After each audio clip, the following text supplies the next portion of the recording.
We're going to talk about herpes. Yeah.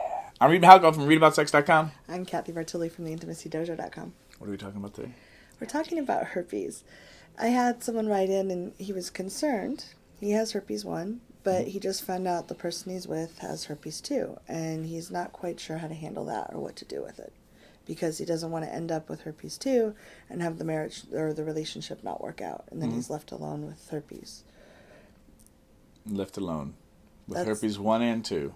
Yeah. Never to be picked from anyone ever again, because you are now a pariah. No, it is not true. Yeah. Ladies and gentlemen, members, friends of the jury.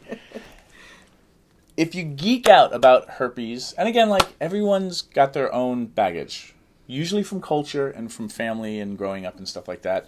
Maybe you got shamed in some 8th grade relationship, or in high school or in college, or maybe you got shamed last week. Herpes, in my opinion, not a big deal, except culturally. Yeah.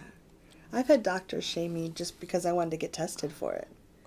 So there's a lot of shame in our culture, and people act like it's the end of the world, but it really isn't. It's not at the end of the world. My best advice, hang out with sex geeks who know more about things like this, and if people are really freaking out that you have herpes, then don't date them. End of story. Go date people like us who are like, oh, okay, what kind of herpes? When did you find out? How did you find out? Tell me everything.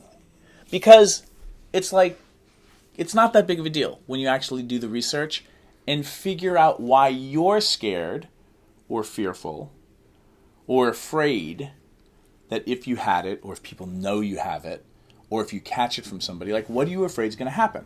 I know I was afraid, because especially with the commercials on TV, I felt like you constantly had horrible outbreaks that were incredibly painful and nasty, and most people have 3 to 5 outbreaks, getting less intense as time goes. Yeah. And then you could be that small percentage of the population that has horribly painful outbreaks frequently. So my heart goes out to those people. Yeah. I have herpes 1. I've never had an outbreak that I know of, but I have friends who are the ones who get those painful outbreaks. Yeah. And it sucks. However, I still sleep with them. Me. You are going to be different. But there are people out there who will love you if you have herpes.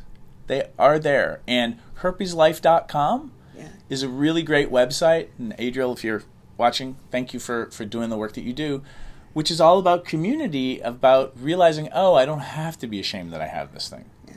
And people will love me and respect me if I have it. So the big news, and for the person writing in, is like, one, the good news is very rare that you get both strains of herpes. Yeah. So if you already have herpes 1 and your partner has herpes 2, odds are you're not going to catch 2. Odds are you're not going to give your friend who has herpes 1 herpes 2, or whoever has 1 or 2. Yeah. It's okay. That's the good news. 2, figure out for you what are you scared of or afraid that's having you have the reaction about the herpes. 1, because you already have it. You have herpes 1. So what are you afraid of about the herpes 2? Mm-hmm. And get really clear, like, write it down and get clear about what are you actually afraid of, and have a conversation with your partner or with, people in the Herpes Life community or whatever, your therapist. Talk about your fears. It's your fears when they're not voiced that start to get a lot of control and traction in here. Yeah, and it's really easy to blame someone else when we feel powerless. So the more information you have, it's easier to talk about it without shaming or blaming.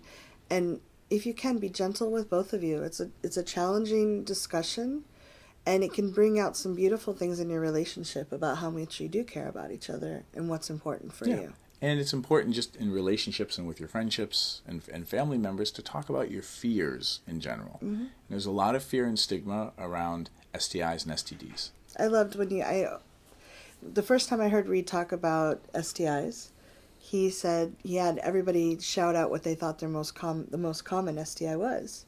And everyone was like, herpes, chlamydia, whatever. And he's like, no, it's the common cold. And I was like, oh, it just really normalized it for me. We do share things when we're sexual with each other, when we're connected with each other. And we can be careful and get tested, but it's okay. We can take care of most of it. Mm-hmm. So it's a process that's worth having, the journey worth going on. The reason we can sit here and just be like, blah, blah, blah, herpes this, herpes that, blah, blah, blah, blah, blah, is we did the work. Not that our being cavalier is somehow shaming you because you're having a reaction. We're not. Mm-hmm. What we're saying is that if you do a little bit of research and a little bit of emotional soul searching and also communicating with people in your communities, people that you love, the fear gets released. And you have a lot more empowerment and control over your world. And you have more choice. And that, I think, over time, over 20, 30, 40, 50, 5 years, whatever that is well worth the investment. Yeah. Thank you for watching these videos. You're awesome. We think you rock. Yeah. Share this with somebody because not enough people talk about things like STIs, especially herpes. Yeah. Thank you so much for being a part of what we do. Leave comments below, and we'll talk to you soon. Bye. Bye.